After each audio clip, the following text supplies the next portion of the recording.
Hey guys, how y'all doing today? Hope you're doing well.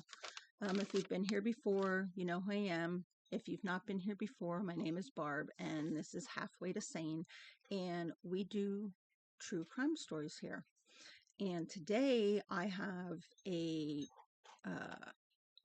story on a woman who was found deceased, and uh, it was originally ruled a suicide, but then later changed to a homicide. And well, you're going to have to make your own determination on this, on what you think. So I'm going to go ahead, get right into the story. And it's of Ellen Greenberg, who was born on June 23rd, 1983. And she was a beloved 27-year-old first grade teacher at Juniata Park Academy in Philadelphia, Pennsylvania. She had been recently engaged to her fiancé, Samuel Goldberg, and looking forward to their wedding. To everyone's horror, Sam discovered Ellen's body in their kitchen. She had suffered 20 stab wounds, 10 of them to her back and neck, and the knife was still plunged into her chest. The original manner of death was ruled a homicide. Ultimately, the Philadelphia police suggest that their investigation says the manner should be a suicide, so it gets changed. And Ellen's family have been fighting for the truth ever since and wondering what actually happened to their daughter. I'm going to go ahead and get into the timeline. So on January 26, 2011, 4:45 p.m., Sam went to the gym that was inside the Venice Loft apartment building where they lived for a 30-minute workout. A nor'easter was blanketing Philadelphia with snow when Sam Goldberg's call came into the city's 911 center at 6:30 p.m. Help! I need an ambulance now. I just walked into my apartment. My fiancé is on the floor with blood everywhere. Sam, then a 28-year-old TV producer, had left his fiancée, first grade teacher Ellen Greenberg, 27 years old, in the Manayunk apartment they shared to go to the gym in their building around 4:45. When he returned about a half hour later, he found the swing bar lock to their apartment door was engaged from the inside. That's that little flippy locks that a lot of time are in hotels and things like that. So unable to gain entry, Sam tried to reach Ellen through phone calls and text messages. Over the course of 22 minutes, Sam gets increasingly frustrated being unable to get into the apartment. He sends a series of texts and a few phone calls and one email. The text to Ellen read, "Hello, open the door. What are you doing? I'm getting pissed. Hello, you better have an excuse. What the fuck? You have no idea." And when she didn't respond, he asked the apartment building doorman on duty that night his name was Phil Hanton, to help him break the lock. Phil said that he told Sam it was against company policy, so Sam forced the door open himself, and once inside, he found Ellen on the kitchen floor, and he called 911. Now, during the call, Sam is initially unable to tell the operator where Ellen is bleeding from until the operator says she'll walk him through the CPR if he's willing. And he asked, "I have to, right?" The operator then instructs Sam to lay her on her back and take off her shirt. Sam, who noted that Ellen was already on her back, struggled. Her shirt won't come off. It's a zipper. Oh my God, she stabbed herself. There was a 10-inch serrated knife lodged into Ellen's chest. He said she fell on a knife. I don't know. Her knife is sticking out. There's a knife sticking out of her heart. The operator asked, "Oh, she stabbed herself?" And he says, "I guess so. I don't know. Or she fell on it. I don't know."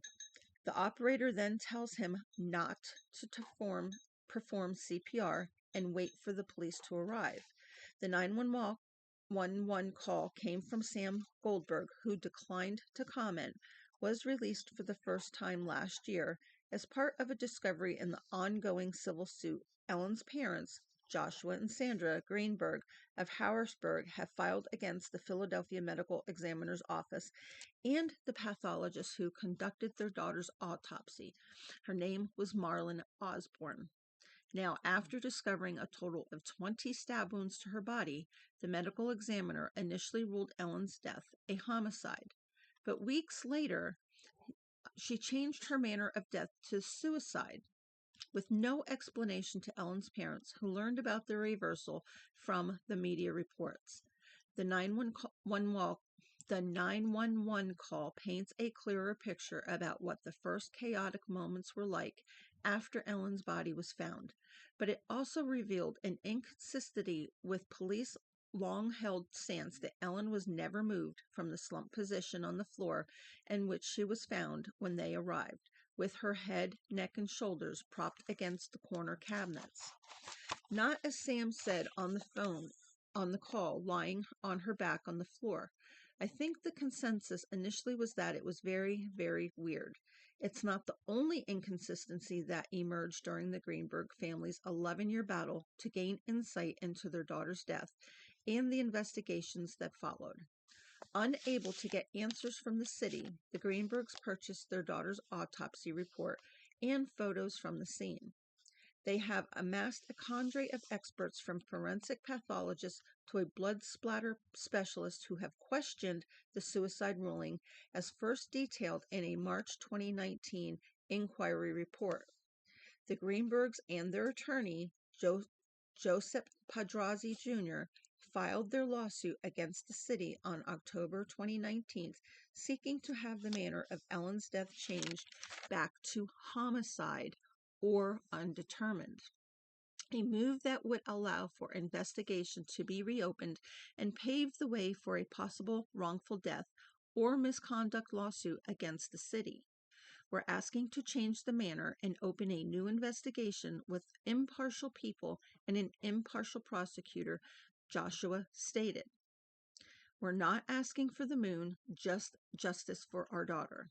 The Philadelphia Law Department is ardently defending the suit and the suicide ruling. Even if Osborne's findings were incorrect, which the city contends they were not, the law makes clear that a medical examiner can be wrong as to the manner of death, yet cannot be compelled to change it. City attorneys wrote in their court filings. I find that ridiculous. The Greenberg suit has unveiled new info about the unusual process around how Ellen's death was classified, and new testimony about whether one of the wounds to her neck was possibly administered after she died.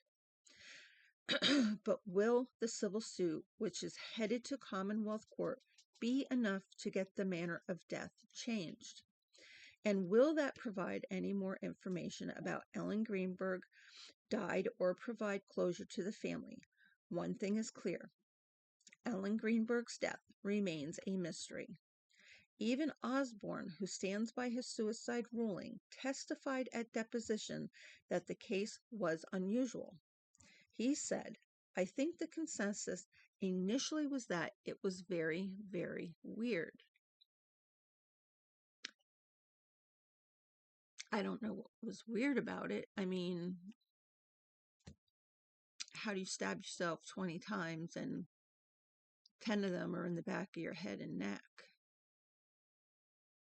So, there's amazing new information. The night Ellen was found, investigators on scene treated her death as a suicide because Sam Goldberg was cooperative and stayed on the scene.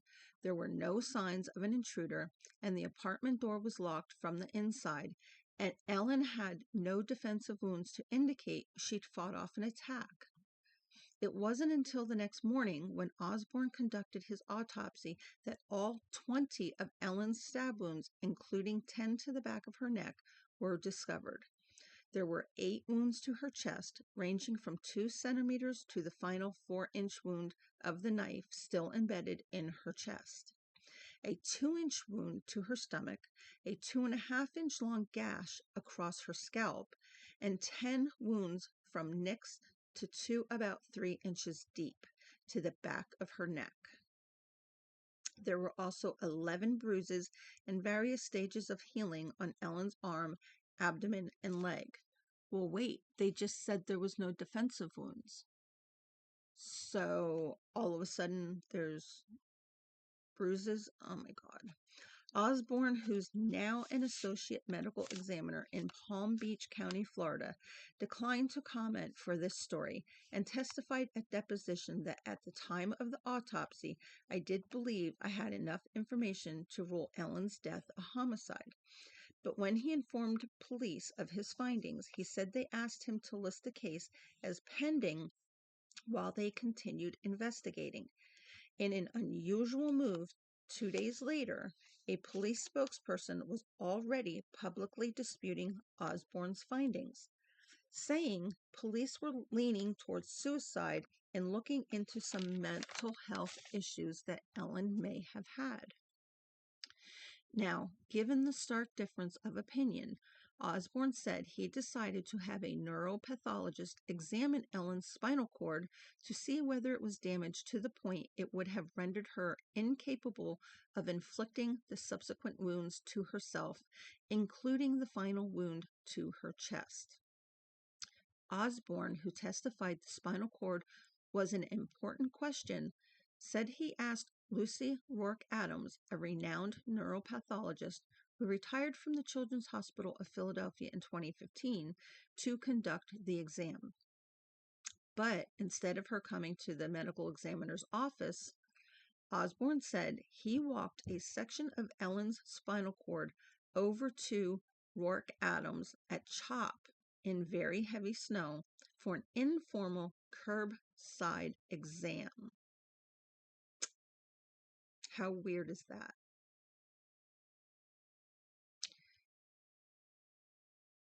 I don't understand. I have no words. He said she didn't do a microscopic exam, but was still able to tell him the dura, or the sheath covering the spinal cord, was cut, but not the spinal cord itself, and there was no indication Ellen lost motor function. Pedraza, the family's lawyer, said he was flabbergasted by the absence of professionalism surrounding that review that Dr. Osborne testified he had Dr. Rourke Adams do. Essentially, he's taking a pickle jar with Ellen's spine and brainstem through the piled up snow, walking with that across the street or a couple of streets, thrusting it into her hands and saying, "Give me a look-see."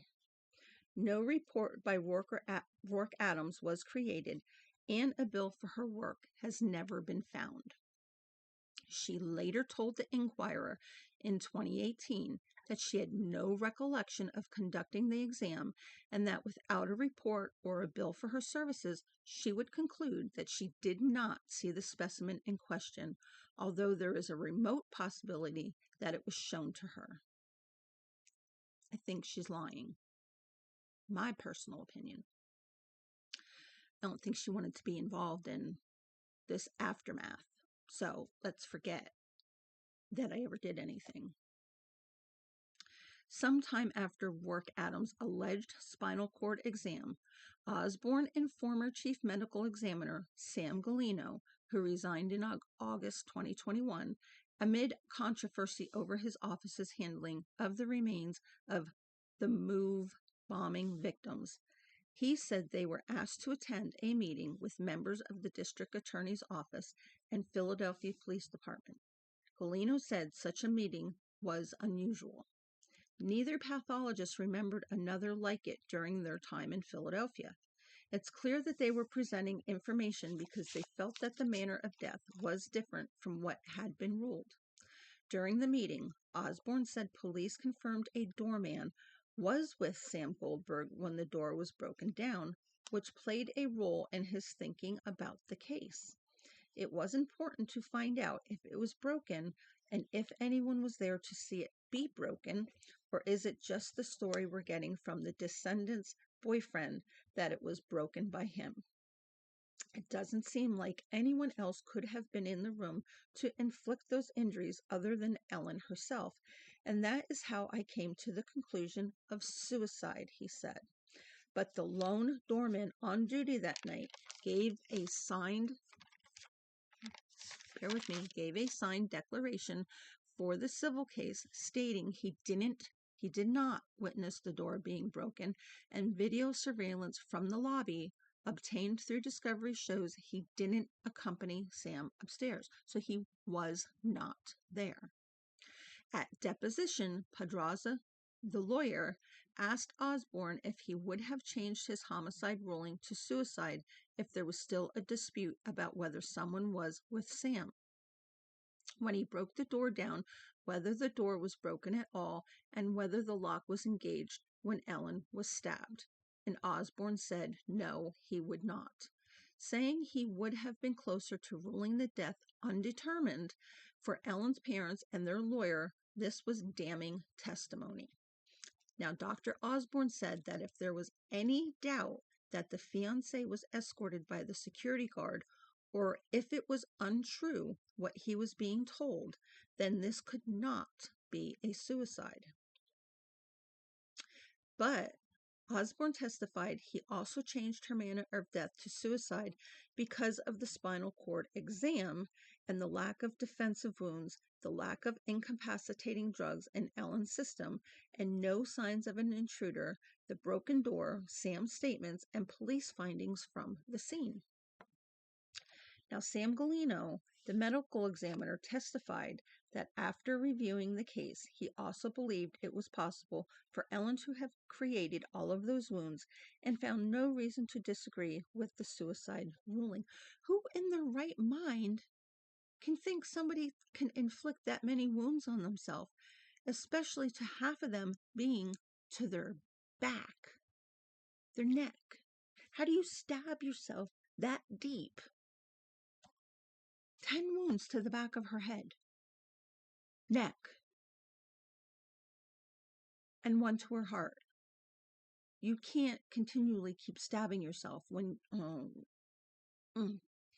His opinion was based in part, he said, on a 2019 exam. He asked Lindsay Emery, a pathologist in his office, who's also certified in neuropathology, to conduct on a section of Ellen's spinal column still in storage at the medical examiner's office. Now, Lindsay, who left the medical examiner's office last year and declined to comment, said that while she made no opinion as to the manner of Ellen's death, she found nothing that would have incapacitated her. If there are things they don't want revealed, then why? However, there was something unusual Emery discovered during the course of her exam. She observed 3 injuries of note to Ellen's spinal column. 1 to the spinal cord tissue itself was done during the course of Ellen's autopsy, she said, but there were 2 other cuts, 1 to the bone and ligaments and the back of Ellen's spinal column, and a corresponding cut to the dura that were from a bona fide sharp force injury and were not done at autopsy. What was notable about those injuries was there was no hemorrhaging around them, saying lack of hemorrhaging means no pulse. She offered 3 possibilities for the lack of hemorrhaging. There wasn't enough time between when the wounds were inflicted and when Ellen died for it to hemorrhage. The wound didn't disrupt the tissue enough to cause a response, or Ellen was already dead when the wound was inflicted. If the cut was administered while Ellen was still alive, she'd have expected to see hemorrhaging. And by the fact that now the dura is not demonstrating hemorrhage, as you found also the spinal column didn't, would that weigh a little bit more, suggesting Ellen was dead at the time the wound was administered? Emery said yes. Pedraza called the amazing new information. A month after her deposition, the city filed a written declaration by Emery in which she said she didn't fully understand the scope of questions posed to her at deposition by the city's attorneys and presented several other possibilities for the lack of hemorrhaging, including that nothing was injured along the wound path, that bleeding in other areas of the body prevented bleeding in that area, or that the injury could have been done at the time of autopsy. I view the declaration as a deliberate submission to try and cloud her testimony, but it doesn't change what her testimony was, Pedraza said. Now, this is or was an uphill battle. Following the depositions, both the city and Pedraza filed motions for summary judgment, which were denied that October, making way for the case to go to trial in Philadelphia Court of Common Pleas. But on December 23rd, city attorneys who declined to comment through a spokesperson filed a rare pretrial petition in Commonwealth Court seeking permission to appeal the judge's ruling, allowing the case to move forward, claiming it was an egregious abuse of discretion that ignored binding precedent. Now, the city argues that under the law, a medical examiner's inherently discretionary professional opinion cannot be changed or cannot be challenged. And if the case were to move forward, it will potentially open the door to any party unhappy with the determination of the medical examiner or coroner and open the floodgates to litigation. So basically they're saying, well, if we change this ruling, then we have to do it for everybody who decides they're not happy with the explanation or the finding that was given. That's bullshit. They just didn't want to reopen the case because there could be lawsuits. If somebody was misdiagnosed or whatever of the manner of death, then it should be challenged. I don't care if it opens the floodgates to other people wanting to do it. If there is a specific reason for that to be fought, then it should be done. And tough shit whether they felt like doing it or not. Anyway, Temple University law professor Mary Levy, who specializes in appellate and civil procedures, said that governor officials can be compelled by law to perform a mandatory duty, such as determining a manner of death, but the law cannot be used to force an official to reach a particular conclusion. She said that finding is subject to the professional's judgment, expertise, and discretion, but Pedraza believes Osborne's own testimony necessitates a change in the ruling. Given the doorman was not with Sam when the door was broken, Pedraza argues that by Osborne's own standards, suicide is no longer an option. Now, Dr. Osborne said if certain facts exist, then he himself cannot agree with suicide and the determination must be changed. We're just asking the court to effectuate and put into play what Dr. Osborne said should happen now that those facts exist. On February 4th, the Commonwealth Court granted the city's petition and ordered the civil trial be placed on hold pending a decision in the appeal case. Levy said Pedraza and the Greenbergs likely face an uphill battle given significant binding case law. There are decisions that are written the discretion and judgment of professionals, and they cannot be compelled or forced to change those decisions, even if they are wrong.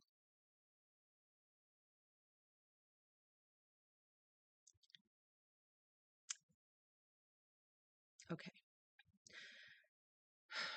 No date has been set for the appeal at that time, but Pedraza said no matter who prevails, if there are subsequent appeals, it could be years before resolution. But questions remain.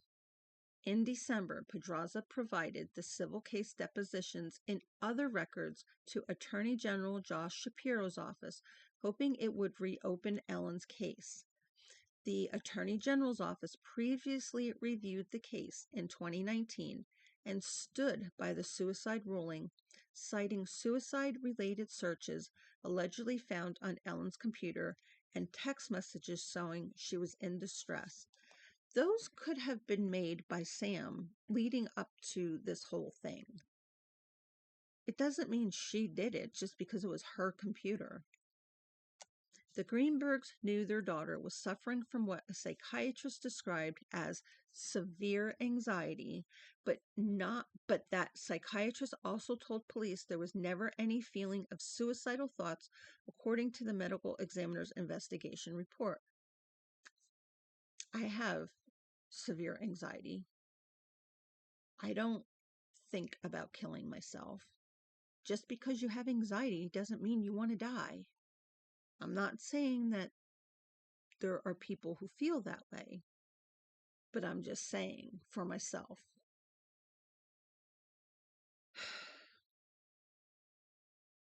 Oh my God. Okay, the Attorney General spokesperson Molly Steiber said the materials provided last year by Pedraza brought to light new facts in the case, and the Attorney General's office stands by the suicide ruling. For the Greenbergs, the irregularities are too glaring, and the secrecy around the case is still too stark. Now, to this day, authorities have refused to release the police files in Ellen's case. They were not turned over in discovery, and they are not subject to the state's right to know law. If there are things they don't want revealed, why? Let the truth set us free. Okay, so now what I'm going to do is read the medical examiner's 4-page report. So you're probably going to hear a lot of what I just talked about, but I just want you guys to hear from beginning to the end of what the medical examiner's report is. If you don't want to hang out, I understand it is a little long. I'm going to tell you 4 pages, so it's going to be a lot of repeating probably, but if you choose to stay, thank you. But if you choose to leave, I understand. Like I said, it's a little long. So here starts page 1 of the medical examiner's report, and it starts off with the descendant, who is Ellen Greenberg, and the origin and details are on January 26, 2011, at 1931 military time.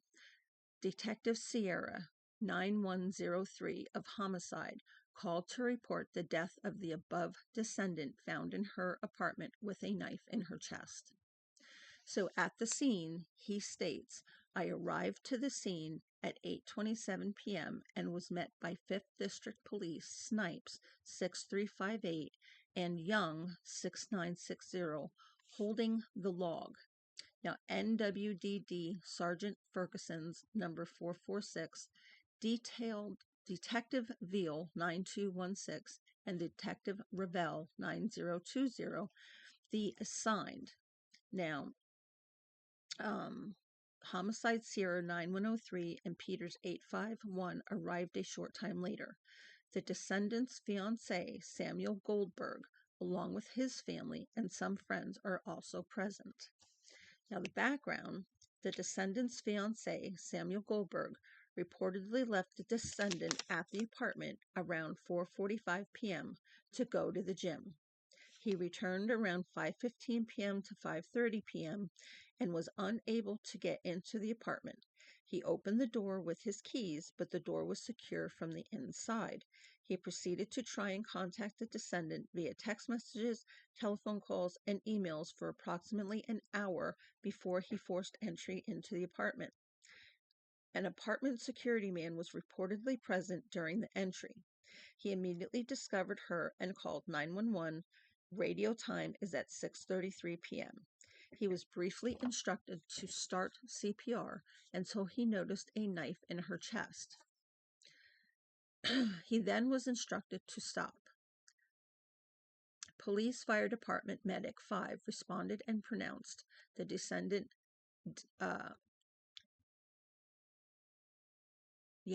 pronounced the death at 6:40 p.m. Sorry, guys, had like a total brain fart there for a minute. Now, the body and the vicinity.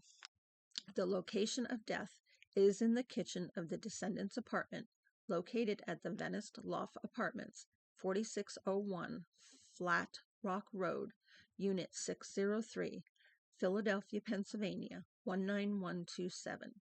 It is a two-bedroom apartment on the 6th floor of the building, shared by the descendant with her fiancé, Samuel Goldberg. The apartment is well kept and clean. The inside lock to the front door, a common latch, solid bar door guard, is broken with the screws on the door loose, obviously forced in when in a locked position. Throughout the entire apartment, there is no evidence of a struggle.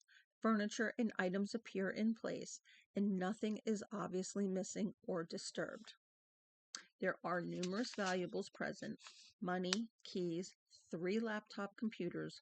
One in the master bedroom suite on the floor appears to be the descendant's, as evidenced by wedding material, and one on an additional bedroom desk, which appears to be the descendant's work computer, as evidenced by numerous teaching materials. The descendant is a teacher, and there is no note found or anything indication of suicide on the computers or in the rest of the apartment. The only way to exit the apartment with the front door locked is through a rear, completely undisturbed. The ambient temperature is inside the apartment, which reads 69 degrees Fahrenheit on a thermostat. The incident occurred during a winter storm. There's prescription medications are recovered from a bed stand located in the master bedroom. And the prescriber, Dr. Ellen Greenberg, and the prescription alloprazolam, clozapine, and zolpidem. Forgive me, I never heard of that before. A paper booklet is in the descendant's pocketbook that's on a chair in the living room island, resembles a journal of her medications and her state of mind while taking, last dated January 16th. The descendant's cell phone is in the master bathroom. Review of her call and message log reveals: number 1, last outgoing call was to a number, but they're not going to tell us, on January 26, 2011 at 2:33 p.m. The duration was 30 seconds. Number 2, the last missed call was to a programmed number. Additional missed calls from a programmed Sam Goldberg on 1/26/11 between 5:30 p.m. and 5:42 p.m. and programmed Venice Lofts number on January 16, 2011 between 6:07 p.m. and 6:10 p.m.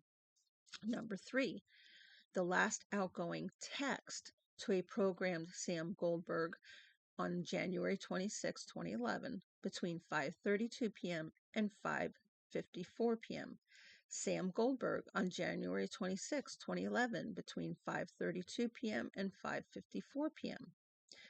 The messages read: hello, open the door. What are you doing?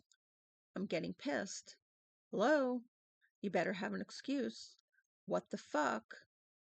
You have no idea. So, the descendant is on the hardwood kitchen floor, located just inside the door entrance. The descendant is found supine with her head and some of her upper body, shoulders resting against the lower half of the white kitchen cabinet next to the range. Her body, starting with the head, is facing north and the legs west.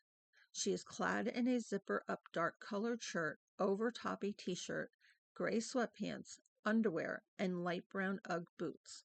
A pair of eyeglasses are on the floor to the right of the descendant. A white towel is grasped in her left hand. A hair tie or scrunchie is on her right wrist. There are no personal effects on the body. Upon further examination of the body, the descendant has a knife embedded in her left chest through her clothing.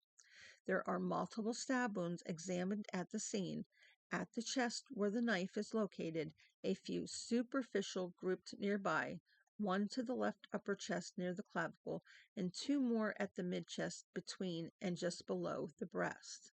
There are defects to the shirts consistent with the underlying wounds.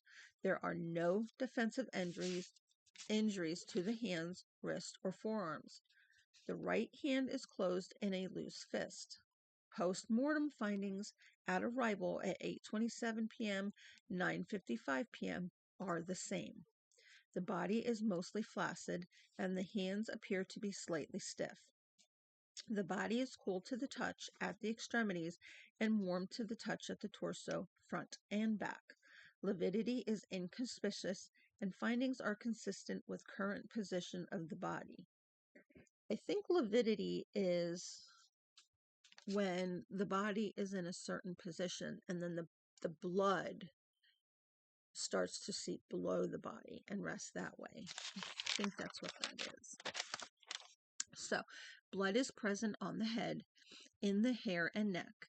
The right hand has blood on it, on the front side of her shirts, along her pants, on the front side, and on top of her boots is blood. The right boot has blood on the sole. The blood around her is generally confined to the area of the body, on the floor underneath, and on the face of the cabinets behind her. One small blood spatter is on the cabinet to the left of the body. Two separate drops of blood spatter are on the granite countertop above her. Kitchen knives are in the sink adjacent to the body. They are free of any blood or tissue. The sink underneath is dry and also bears no evidence of blood or tissue. A knife block is on the counter between the sink and the range. It is turned over onto the side. 3 utensils are a spatula, fork, and paring knife, all that bears no evidence of blood or tissue. The knife in her body is consistent with the knife set found in the sink in the block. Now for interviews. Police at the scene provided the information described in the background section. Uniformed police briefly canvassed the hall. At the time, no neighbors reported any loud noises or arguments. Now, fiancé Samuel Goldberg, police initially interviewed him, and he provided the information described in the background section. It was taken to NWDD for further interviews. Now, her parents, Joshua and Sandra Greenberg, interviewed on January 27, 2011 at 7:41 a.m. The identification was completed via phone by the descendant's fiancé.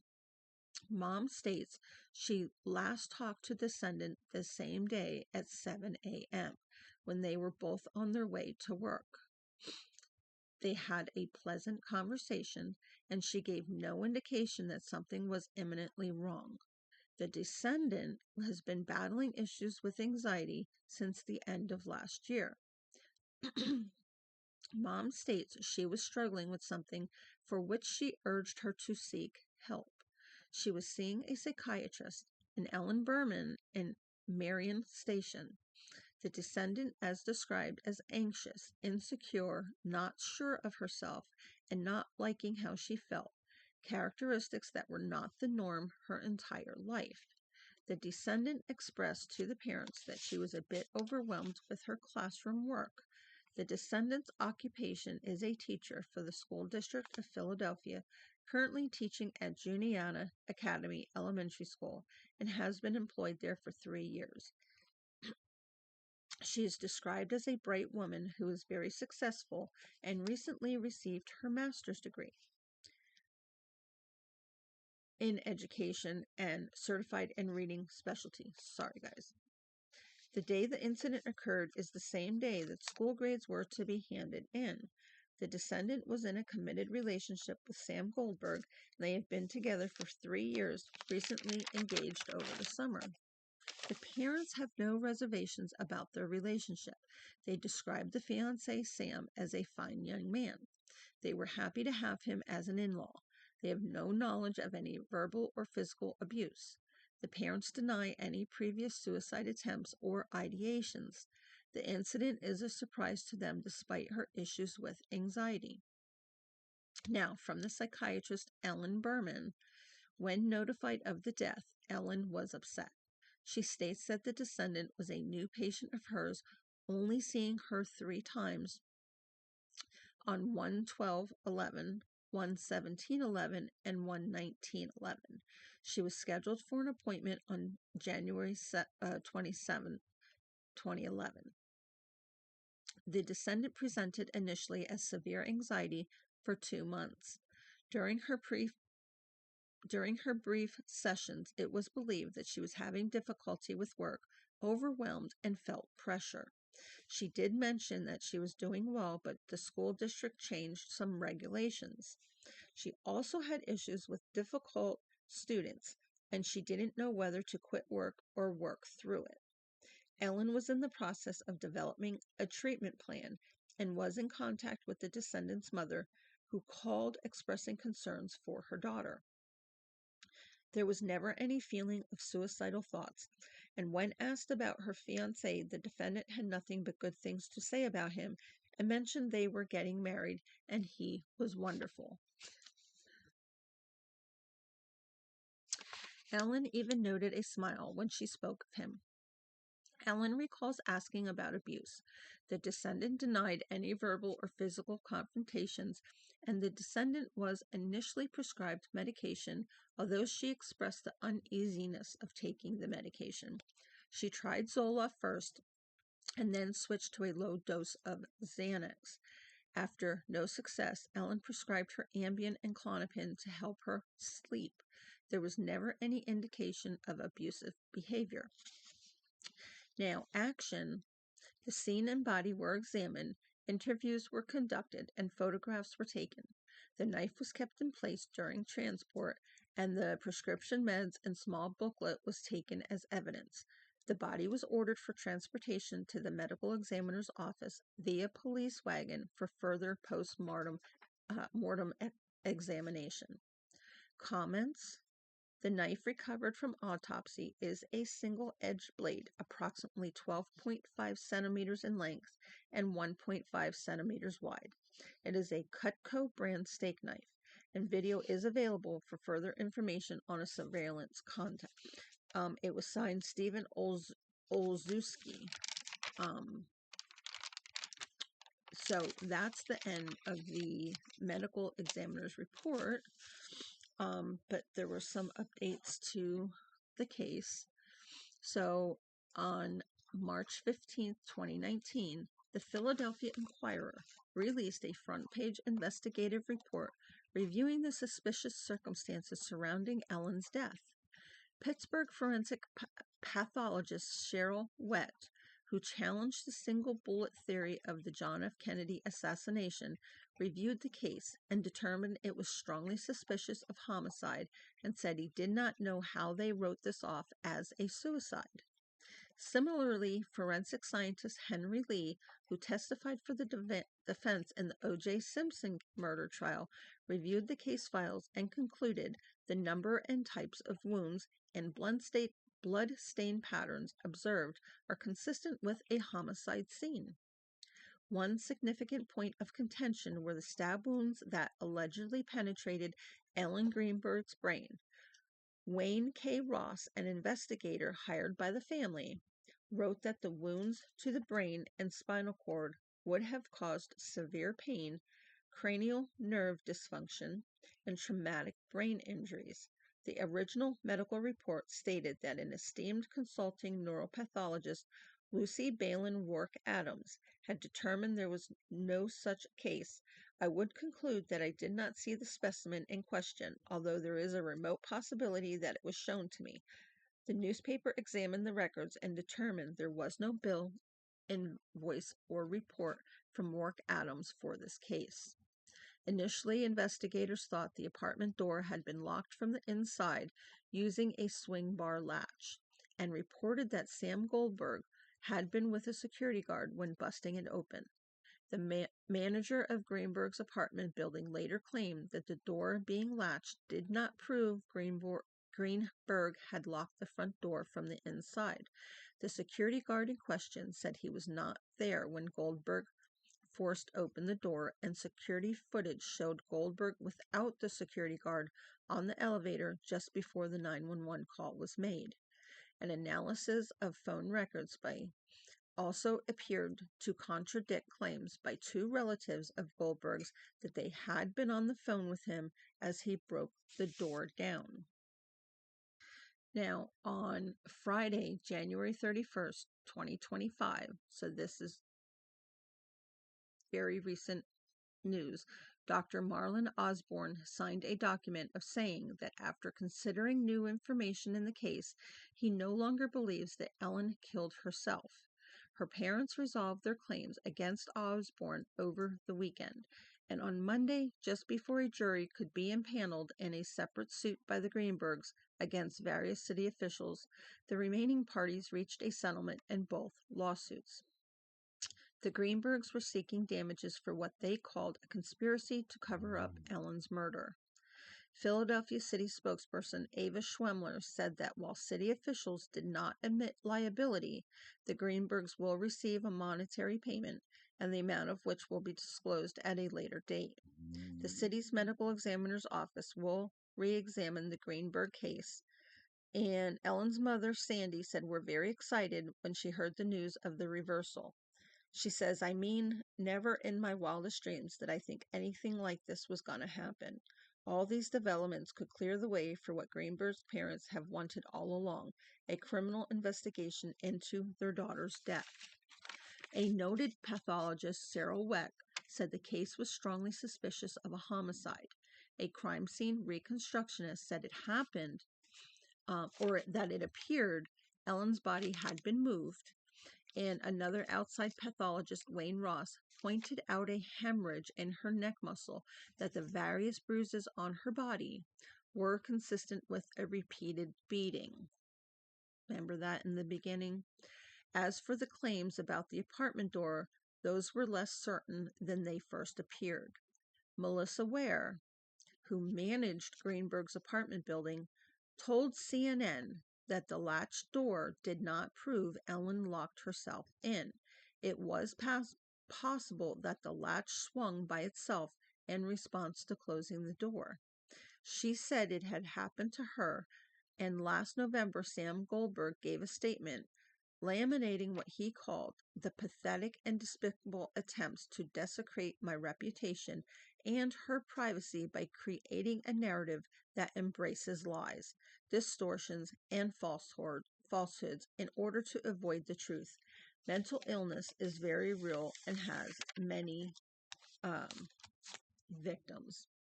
Now, there was a lot of media coverage on this case, and following the Philadelphia Inquirer investigation, the case became a sensation in the true crime community. Here we are. The incident was featured on the Dr. Oz Show, People Magazine, 48 Hours, Inside Edition, and the Philadelphia Inquirer, CBS Philadelphia, Good Day Philadelphia, Fox 29 Philly, ABC Harrisburg, Penn Live, NBC's Oxygen Network, The Daily Mail, and Law.com. The suspicion surrounding Ellen Greenberg's death was also the lead episode in the second season of true crime TV show Accident, Suicide, or Murder. A number of podcasts have also detailed Greenberg's death, including the Criminology podcast featuring Sarah Weck, crime junkie Elisa De Marcos, and Elisa's True Crime and Morbid, a true crime podcast episode 267 dated 9/28/21, seriously episode 187 dated 8/26/24. Now guys, important here.